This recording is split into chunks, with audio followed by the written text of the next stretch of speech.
अभी कुछ दिन पहले विदिशा में कथा थी, आप श्री वहां आए, आपने आकर के कहा महाराज जी अब डेट दे दो। हमने कि भैया इतनी जल्दी तो हो ही नहीं पाएगा, अब तो अगले वर्ष होगी। बोले नहीं इसी वर्ष दीजिए, अब जो खाली हो वो दे दो। तो फिर हमने कहा एक काम करो, हम तो देखेंगे अपने स्तर पर, आप लाल जी से प्रार्थना करो। और ये बात बिल्कुल सत्य हम बता रहे हैं आपको, हम अपनी इच्छा से कहीं नहीं जा सकते।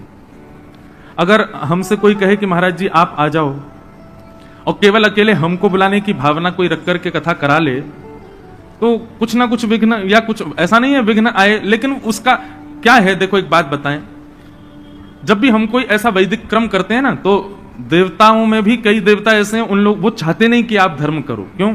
क्योंकि आपने धर्म किया तो उनकी पदवी आपको मिल जाएगी, इसलिए वो किसी ना किसी रूप में रुकावट बनते हैं।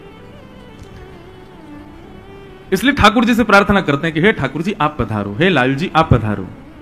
तो लाल जी की जिम्मेवारी जब बनती है तो फिर सब व्यवस्था भी उन्हीं के हाथ में है। कोई देवता यदि कुछ नाक मुंह मोड़े भी तो भी लाल जी संभाल लेते हैं। एक बार ऐसी कथा हुई थी,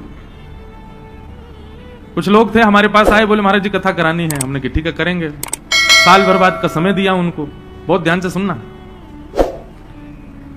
तो उन्होंने कहा ऐसे ऐसे व्यवस्था है। हमने कहा देखो हम अकेले आए तो हम कहीं भी रुक जाते हैं, पर 5 स्टार होटल या ये बड़े होटल जो होते हैं इनमें हम लाल जी के साथ नहीं रुकेंगे, क्योंकि वहां की रसोई शुद्ध नहीं होती। हम अकेले आते तो कोई दिक्कत नहीं, पर लाल जी आते हैं कथा में तो वो नहीं रुकेंगे बड़े होटल में, क्योंकि वहां सब बनता है और लाल जी की रसोई अलग होती है। तो उन्होंने हमसे बोला तो आप अकेले ही आ जाओ, लाल जी को मत लाओ। मैंने कहा जय हो। मैंने कहा ठीक है। मैंने कहा बढ़िया वाला कमरा बुक करवाना हमारे लिए। कितना महंगा वाला है? बोले महाराज जी 50,000 वाला है सबसे महंगा। मैंने उसी में रुकूंगा मैं, करो। और मैं अकेला हूंगा, लाल जी नहीं आएंगे। बेचारे अभी सुनते होंगे कथा तो सोचते होंगे लेकिन हम उनका नाम थोड़ी बोल रहे हैं, किसी को पता थोड़ी चल रही है कौन है। लेकिन प्रथम दिन कथा का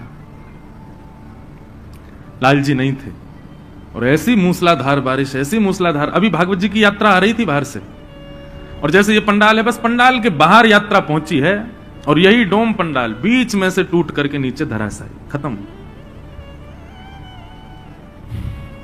अब वो हमको देखें, हम उनको देखें। अब तो ये भी नहीं कह सकते कि कल से कर देंगे कथा, क्यों पंडाल ही गिर गया। और जो टेंट वाला था वो सिर पकड़ के रोवे हुए, असंभव है, ये कैसे टूट गया, हो ही नहीं सकता। तो वो अब बोले महाराज जी अब क्या करें। मैंने कहा लाओ हमारी भागवत जी पोथी हमको पहले वापस दो। मैंने कहा अब 50,000 वाले कमरा में सो जाना जाके, और अब अगली बार कथा कराने का भाव बने तो लाल जी से प्रार्थना करना कि आप आओ।